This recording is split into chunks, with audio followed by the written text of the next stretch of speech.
Dom, your pre-season, injury-free and looking good? Yeah, touch wood, injury-free and sort of where I want to be at the moment, which is nice, and along with a lot of the other boys as well. So it's been good so far. The massive question for you is the arrival of Tim Kelly. How does that affect your game and position in the team, do you think? Oh, obviously bringing in another midfielder, it'll make things interesting come selection time, but there's no reason why we all can't fit into the team. Tim's obviously an outstanding player and he's been training really well, so he's going to be a good addition to our midfield, and just seeing glimpses of him, you know, training and match simulation, it's good to have him. Does it take a bit of time to get that chemistry? I mean, it's early days, but it's been pretty seamless. Yeah, it's been seamless, I guess, but I mean, building chemistry obviously takes time. How are you, I guess, feeling about improving as a player, the confidence that you would have got off the last, I guess, year and a half? Do you feel like you're still getting better and improving as a player? Yeah, I'd like to think so. I've still got a lot of things, a lot of areas which I can keep on improving on, and I'm working on that, trying to work on my midfield craft while being able to still play forward and do those sorts of things. So, you know, I'm at an age now where I'm 24, so hopefully I've still got some growth in me.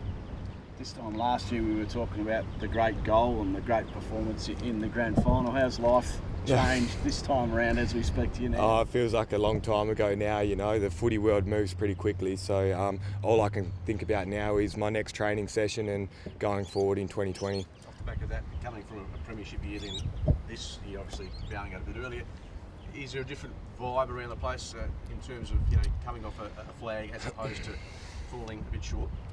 Different vibe, that's a good question. I guess maybe a little bit, you know, coming off a flag, you know, you're pretty confident going in your next year, you know you're going to be hunted by the opposition, whereas this year, you know, we obviously didn't win the flag, so, you know, we've probably got something to prove. We feel like we're better than what we produced last year, so we're working on a lot of things on the track now to hopefully better ourselves. Just on your forward craft, I mean, obviously you had a really strong year last year numbers-wise. Is that something you still think you need to work on, given the way the Magnets might move with the addition of Tim? Is that something you put a bit more focus into this pre-season at all? Yeah, a tad more focus. I mean, I've been focusing on it the past couple of years, so we've got a lot of elite midfielders in our group, and there's only so many can fit in, so to be able to, you know, either go back or forward as a midfielder really helps you come selection time, but you know, every mid these days needs to have another string to their bow. Which way would you prefer to go, back or forward, if it comes to you pushed out of the middle?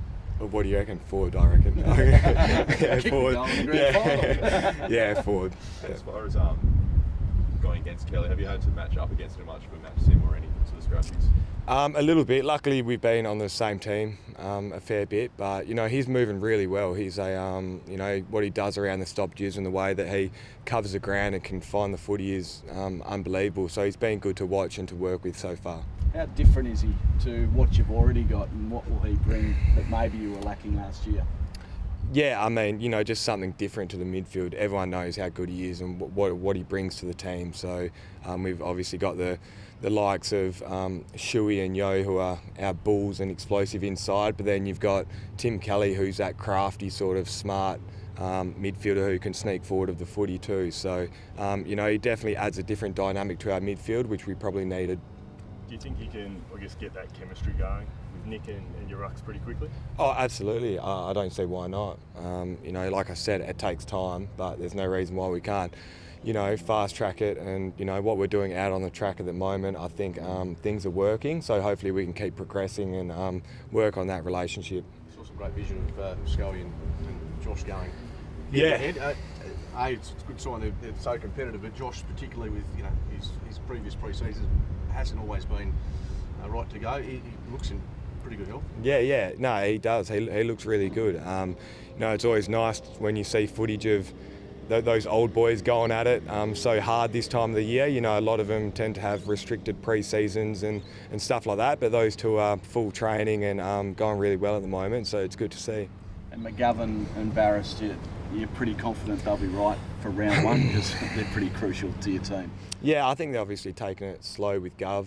There's no point rushing in this time of the year, but I'd like to think round one. I haven't heard otherwise, so. There was a horse on the weekend called Dom to Shoot that won at Ascot. Have you heard of this horse, and do you know anything about it? Yeah, I've heard of the horse. Yep.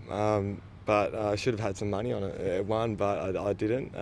Yeah, I'm not sure who did that, but good name. You so you don't know? You haven't got any connections to it? Nah, no connections. How did you find out that it won?